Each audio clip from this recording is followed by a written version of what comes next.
What is up? I'm happy to be back. Welcome to the newest episode of Friday Night Wars. And I am talking, but I don't got any smack to talk because the last episode of Friday Night Wars was our 1 year anniversary episode. And we did a little top 10 moments, did the countdown and all that. There is no winner, but definitely go check out that episode if you haven't already. Welcome to the War Zone. Welcome to Friday Night Wars. We're going to hit this music and then we're going to go to war. Let's get ready to rumble! Step into the war zone! Step into the war zone! Step into the war zone! Step into the war zone! Step into the war zone! Step into the war zone! Friday night war zone! Friday night war zone! Hey yo, it's Phil Flames. I'm with Mike on the Mic and Joe Morley. About to bring you more heat. Welcome to the war zone. You can have a floor seat. Watch them on your iPhone. Watch them on your Galaxy. It's a sports debate show. Straight up out of SoCal. Gather around the laptop. Friday nights it goes down. And we on the radio. Coming to your locale. Got into the third round. Better bring the smoke now. Step into the war zone. Step into the war zone! Step into the war zone. Step into the war zone! Step into the war zone. Step into the war zone! Friday night war zone. Friday night war zone! Step into the war zone. Step into the war zone! Step into the war zone. Step into the war zone! Step into the war zone. Step into the war zone! Friday night war zone. Friday night war zone! Joe, it's been 2 weeks, but so much has happened that it feels like it's been an eternity since the last time we've sat here and yelled at each other. Hey, Mike, first of all, you said there was last episode because it was the 1 year anniversary, and we showed there's always a winner. Look at this. People come here for this. There's always a winner, and it's me, Mike. It's me every time. That's not what the scoreboard currently displays right now. You make the scoreboard. I do make it. Okay. You caught me red-handed. I do make the scoreboard, but I'm a fair scoreboard maker, and Mike is up by 1 episode, and he's going to be up by 2 episodes after today. Just call me Piggy Bank Bix after today because I'm kicking that ass. That's a low blow. That's a low blow. There's been so much has happened. The NBA season has started. There's all kinds of news in the NFL, and you want to drop down to one knee and low blow me with a flag football joke. HQ, that's good. That's a good one. HQ, I like it. He wants the Browns. Let me start by saying this. Last year, I was a Suns fan. I'm not a Suns fan this year, especially with all the allegations and stuff coming out. No longer a Suns fan. I'll pick my new team and I'll announce it next week. Next week, we're gonna find out who's going all the way to the finals. Sure, why not? I don't know. I'm just guessing. Chiefs Prod's in here. I think Odellington will be either the Raiders or the Pets. We're talking about. Speaking of Odell, we're going to be talking about Odell today. We're also going to be talking about Buster Posey, who recently retired, whether he's a Hall of Famer or not. We're going to talk about the Tennessee Titans and the dilemma they're in without Derrick Henry, their star player. And, of course, we're going to finish off the night talking about Odell Beckham Jr. and some landing spots. Joe, any last words before we start this? Guys, you guys already know how to vote, and you guys know how to vote for JOE. It's only 3 letters. Put that in the chat, and we're good to go. M-I-K-E.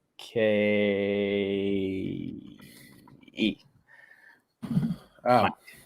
Gotta put Mike. But yes, this is the hottest sports debate show in the game today. You guys decide the winner in the live chat. So please help us out by voting who wins every single round. We'll plug everything else and we'll plug a lot more stuff at the end of the show. I hope you guys enjoy it. Let's move on to topic number 1. And I'll start it off this time, Joe. Is Buster Posey a Hall of Famer?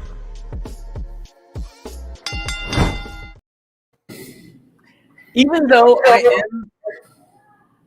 am a hardcore Dodgers fan, I don't understand the echo, but even though I am a hardcore Dodgers fan, and typically I like to put Giants players down, there is one that has earned my respect over the years, and that is Buster Posey. So I'm going to sit here and I'm going to tell you why he should be inducted into the MLB Hall of Fame. For one, he has been a baseball staple throughout his entire career.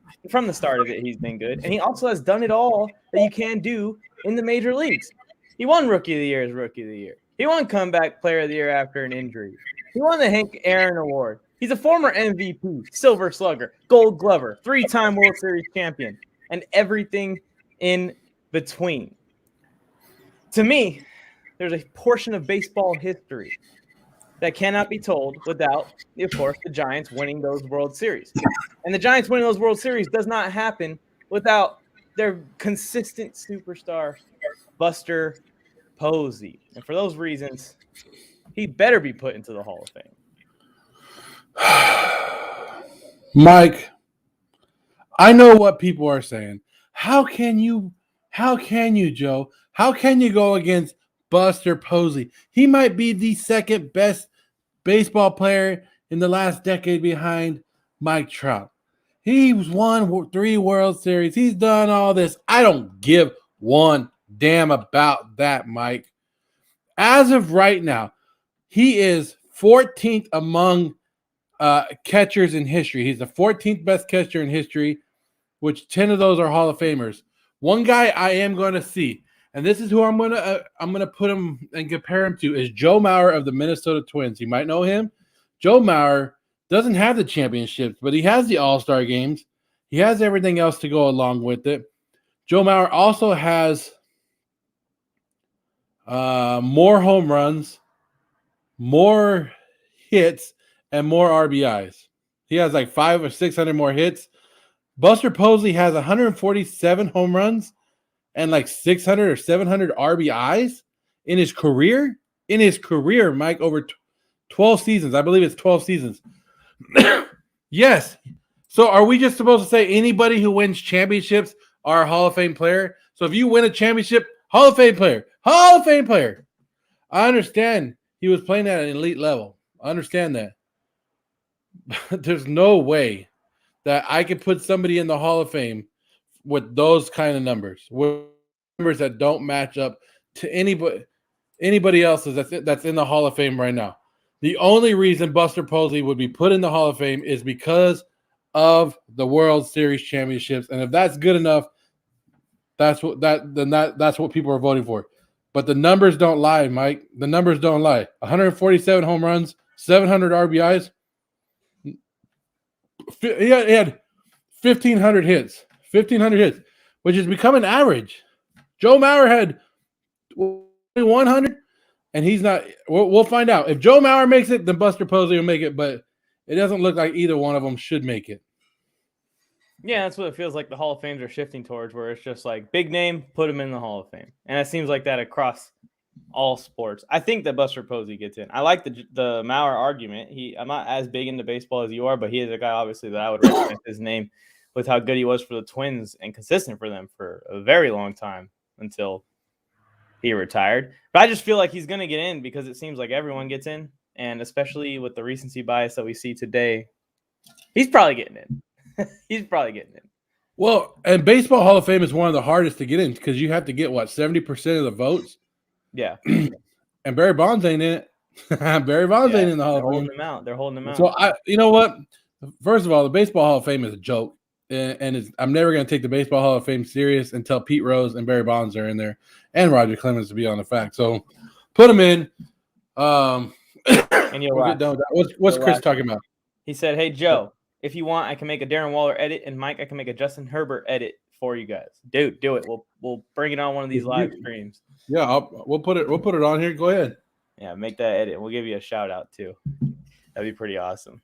Yeah, it is interesting to see how they determine who's Hall of Famers and who's not.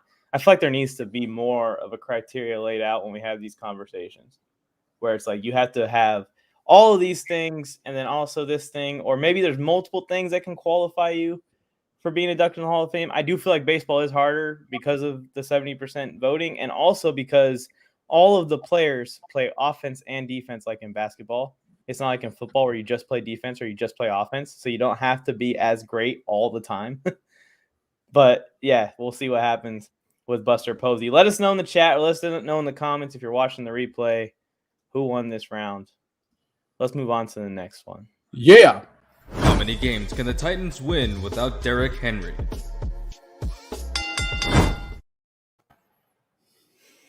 Derrick Henry goes down with a foot injury in the middle of the season. What a bummer for the Titans, and what a bummer for my fantasy team that has Derrick Henry on it. Although I did have a backup plan by acquiring CMC. No big deal. He's coming back this week. Great timing for me. But anyways, as far as how many games can the Titans win without Derrick Henry there to play for them? They got lucky here, Joe, because when I sat down and looked at the Titans' schedule to determine how many wins that they were going to get, I noticed something. It's very, very, very easy. For example, they play the Texans twice still this year. They play the Jaguars once. They play the Dolphins once in the last stretch of the season. And then their difficult opponents are teams like the Saints, who are on their third-string quarterback because Taysom Hill can't get on the field. The Patriots got a rookie quarterback. The Patriots are probably better than the Titans right now, though, honestly. The Steelers just relying on good defense. The 49ers kind of average as well, relying on good defense. And then the one great team they play is this weekend. They play the Rams. So I think that that's 4 wins chalked up with the first half, with the Texans twice, Jaguars, Dolphins. And then that's 4 maybes with the Saints, Patriots, Steelers, 49ers. Let's say they win half the maybes or even one of the maybes, they're going to win another 5 to 6 games this year, which will put the Titans around 12 wins still, despite losing Derrick Henry and entering the playoffs, winning their division. I will say this. When Henry does come back for the playoffs, if he comes back, obviously, I think he is going to try and work his way back by playoff time. I would hate to be that team that works so hard all season just to face Derrick Henry and the 6th-seeded or the 5th-seeded, whatever. If they win their division, 4th-seeded Tennessee Titans in the first round in the playoffs. That's going to be an absolute bummer. But I still think that the Titans are winning 12 games this year, at least 11. Mike, I know you mentioned their schedule. I know you looked at their schedule, and I'm looking at it right now. They have 6 wins right now, right? They're 6-1, 6-2, 6-2. So they're going to get their butts handed to them this weekend. It's going to look horrible. It's going to look – and all the Titans and Derrick Henry going to come out and say, oh, my God, the season's over for the Titans, because that's how bad it's going to look, right? Then they have New Orleans, who has an actually pretty good defense. Houston, New England, Jacksonville, Pittsburgh, San Francisco, Miami, Houston. Okay, so losing Derrick Henry is a big thing. Julio Jones hasn't been playing. A.J. Brown's finally coming back, but Ryan Tannehill's not being the Ryan Tannehill that he has been the last 2 seasons. This is the Ryan Tannehill that we've been wondering if it was going to show up, and he's starting to show up. The offensive play calling is a little bit questionable, I think. Is Adrian Peterson going to be able to carry this team, or who's it, Nick McNichols? I think they have to find a new identity, Mike, and it's not going to happen in 1 week. It might not even happen in 2 weeks. So I'm looking at their schedule. I'm going to say loss, win, because everybody can beat Houston. Loss, and then going to the bye week, hopefully doing something. So what am I? I'm already at 6-4, 7-4 for him. I'll give him Jackson. I'll have him lose to Pittsburgh, and then I'll give him wins the rest of the way. So yeah, you're looking at 10 wins, 11 wins. That is playoff worthy, right? But the Colts are breathing down their neck right now. The Colts are 4-5. Is that division worthy though? Is that going to win the division? And you were saying earlier that maybe they're going to be a 6 seed, 7 seed now. I don't know. I think it hurts the Titans real bad. Now, you said come playoff time, Derrick Henry is going to run all over people. We've seen it, Mike. We've seen it. That's if he comes back. But I think the Titans are going to be hurting. And I'm off the top of my head, I'm already giving them 4 or 5 losses. That's not including some of the games that they just don't show up to. And any given Sunday in the NFL, and the Titans, like I said, that defense is horrible. It got a little bit better, but it's not great. Ryan Tannehill's not playing good, and Julio Jones isn't there. A.J. Brown can't carry the team all by himself. Okay, I'm going with 12 wins. You're going with 10? I'll take 10. They have something to vote on. 2-win difference. That's a big difference when we talk about there's only half the season left, and they're 6-2 right now. So it's a big difference on whether they finish the season strong or weak. It really just comes down to how do they handle these average teams with great defenses in the middle of this schedule that they have to run through. How do they handle the Saints? How do they handle the Patriots? How do they handle the Steelers? And how do they handle the 49ers? If they can see them losing to Miami, actually. If they can do well against those teams and split those games, they're still looking okay.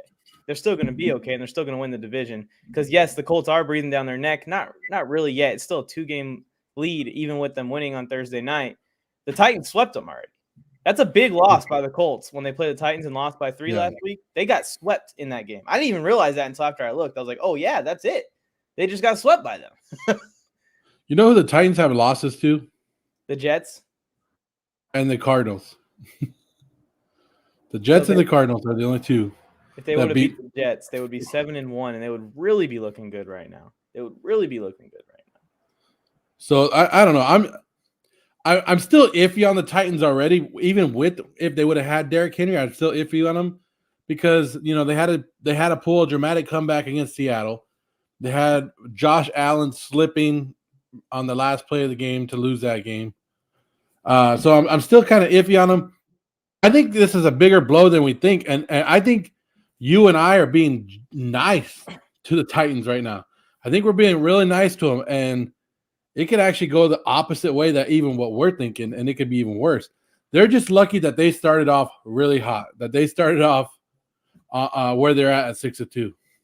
Yeah, and the last string of games really was it. It's the Bills, Chiefs, and Colts victories were huge for them, and that was the biggest part of their season, those 3 games. So that's pretty big for them to get all 3 of those like that. Come playoff time, though, you wouldn't be scared of facing Derrick Henry in round 1 if the Raiders do pull out the AFC West and have to play a wild card team with fresh legs who's just been resting for 2 months. Bring them on. Bring them on. This is what Joe Bring them said. on.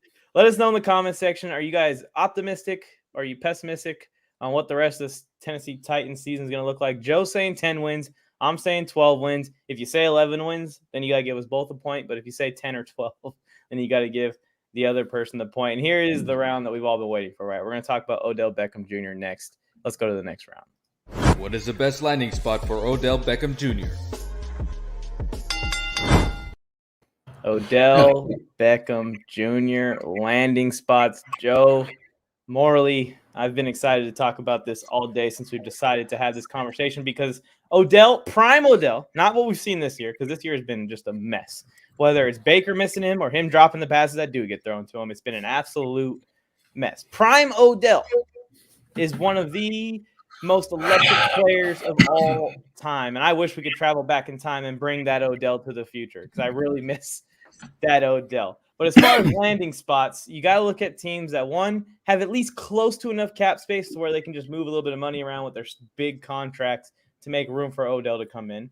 I think they need to have a great quarterback and be a very competitive team, a team that's searching to make the playoffs and compete for a Super Bowl. Otherwise, it doesn't really make sense to make this move in the middle of the season and kind of just bring Odell in for no reason. You're going to be in the same situation Cleveland was in with him, and has an opening in the wide receiver room at least slightly. And the team that has all of these things and can make this happen is the Green Bay Packers. Look, the Packers in previous years have not gone all in, and I've been the biggest criticizer of it. Some people defend it, and they say they still have a really good team, and they do. They do have really good talent on the team. But we have never seen, for Aaron Rodgers, all the chips in like the Buccaneers are doing for Tom Brady in Tampa right now, or what the Rams are doing for Matthew Stafford with the Von Miller acquisition in Los Angeles right now. And this move for the Packers would be an all-in move. A-Rod, if this is your last year with us, we are going for a Super Bowl, and send a message to A-Rod that you're willing to change and take more input from him to make big moves like this in the middle of the season. And with this move, you got Aaron Rodgers with Devontae Adams, the best route runner in the league, on one side, and Odell Beckham, one of the better route runners still in the league. I don't care what you say about him. He's still one of the better route runners in the league on the other side. He's the perfect fit as a receiver for Aaron Rodgers. The same style as Devontae Adams, just not as good. It's going to be unstoppable with A. Jones and A.J. Dillon coming out the backfield. This offense is going to be the best offense in the league if they go and get this Odell Beckham Jr. deal done and bring him into Green Bay to hang out with that bad man. Oh, also, Jordan Love's getting a start this week. So, Mike, I know what everybody wants me to say. Everybody wants me to say the team that's behind me right here, right? And of course, what a perfect fit. I think it would fit. But what we're forgetting is Odell Beckham is not being cut. He's being cut, but he's not straight to the free agent wire. There's no way he's going to go out there and sign today. He has to be put on waivers.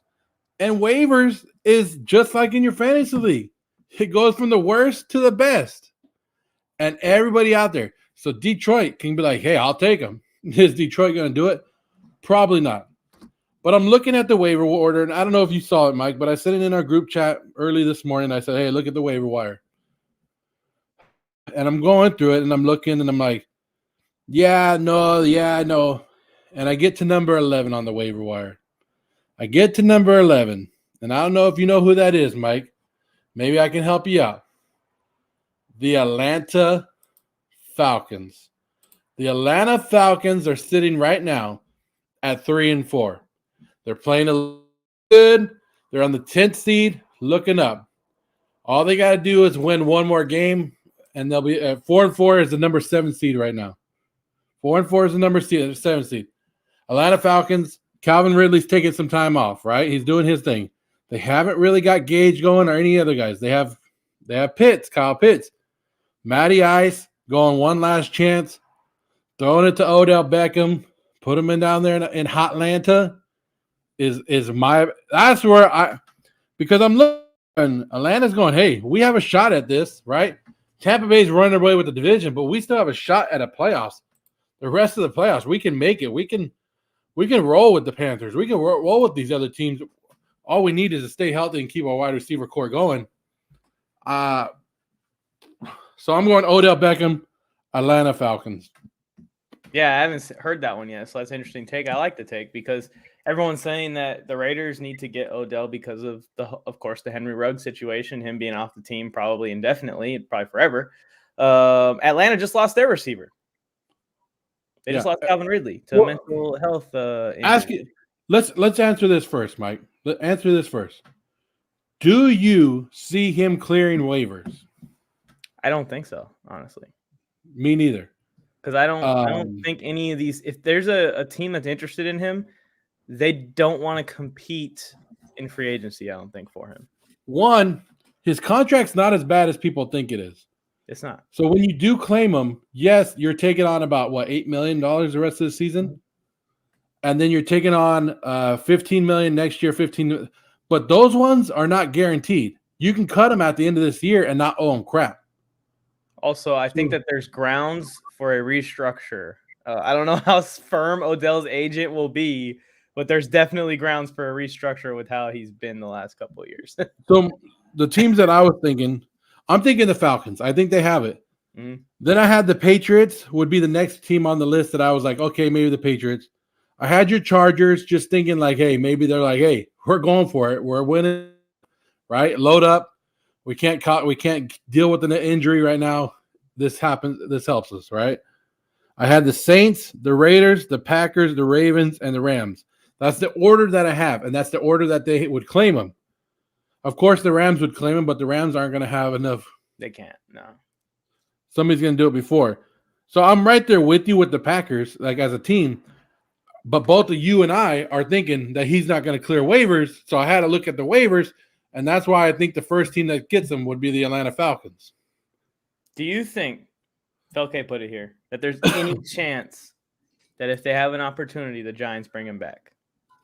I don't think there's any chance. I don't think they have any interest in bringing in players right now because their team is falling apart.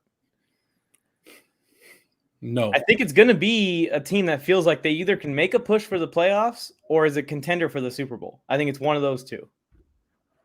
I don't think anyone wants to bring him in mid-season, pay him the $8 million and whatever, just to use him for this half a season and your team be terrible. Still. There's one team that I considered, and I was like, no, they ain't going to do it. There's no way they do it. The Indianapolis Colts. That'd be interesting. They don't really have a solid wide receiver, too. Because Pittman Jr. is doing his thing, even though he pissed me off last night. Came up 1 yard short of helping me out. Oh, man. Oh, Chiefs would Kansas City do it, Mike? Would Kansas City pull the trigger? Yeah, they would, but I don't think they're going to get the opportunity to. They would if they can. And Patrick Mahomes would restructure to free up the space for it. He would take a pay cut and give that to Odell. Because Kansas City is tough. I don't know. He would enter the mix with Kansas City. I don't see how he also fits their game plan too much. Because Kansas City's sitting at 18. If he gets that far, I don't know. That's tough. That's tough. Who's the highest one out of like teams that are actually contenders for the Super Bowl? Well, that's what I'm saying. Like, who do you consider Super Bowl? Well, teams that have 5 wins or more. We'll say that.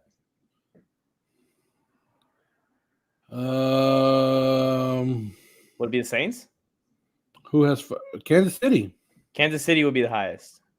Right? Yeah, Because they have- Cleveland itself is at 17. Oh, man. Denver's at New England's at 15. So New England. It could be New England. Indianapolis is at 14. So yeah, it's gonna have to. some of these bottom teams, like people were like Philadelphia. Philadelphia would be stupid. Stupid. You got to get a quarterback first before you can get a wide receiver. Right? You got to get a quarterback. Seems like a very Philadelphia-esque move, though. Washington, no. Washington. Okay, No. let's go down the line. Detroit Lions, hell no. Miami, no. Stupid if you do. Houston, nope. You need a wide receiver, but don't do it. Don't do it. They need everything. Jacksonville, no. Jets, no. Giants, no. Washington, no. Philly, no. Seattle, Pete Carroll might do something stupid, but don't do it. So yeah, I don't think so. Chicago, no. No, they already have problems with their own receivers. Atlanta, Yeah, I guess maybe Atlanta is the closest one. Where are the Chargers at in this list? I'll get there. San Francisco, no. I'm starting to like my Chargers' chances. Minnesota, no. Indianapolis, maybe. New England, maybe. Denver, I don't see him doing it. Cleveland, of course not. Kansas City, that's Kansas City spot right there. Dang. Carolina, I don't think so. Chargers. We are rooting for the Patriots to get him because otherwise Kansas City's going to have a good shot at it. Yeah, we're rooting for Atlanta, Indianapolis, or New England. That's tough, man. Yeah, I would be cool with the Chargers getting him, but it just doesn't really make sense with our situation because we are in a bad spot with Mike Williams' contract situation. He is going to have complete control of that because they didn't sign him in this offseason, which is going to bite us. It's going to bite us by about $10 million a year. The only other team that he could slip to would be the Saints because I heard the Saints were trying to trade for him before the trade deadline. Oh, so the Saints, but he'd have to fall. He'd have to fall a couple more spots to them, and the Saints could beat out the Raiders. So that's why I'm saying he's not going to. Even though I think he would be a great fit, I think the Raiders go after Deshaun Jackson before they go after Odell Beckham. It is. And I don't think they go after either one. I don't think they land either one. It is going to be interesting. Zay Jones season. I got him in my 32-man fantasy league. And get used to this name, Dylan Stoner. Dylan Stoner. I'm a stoner. I'm a stoner. I'm a stoner.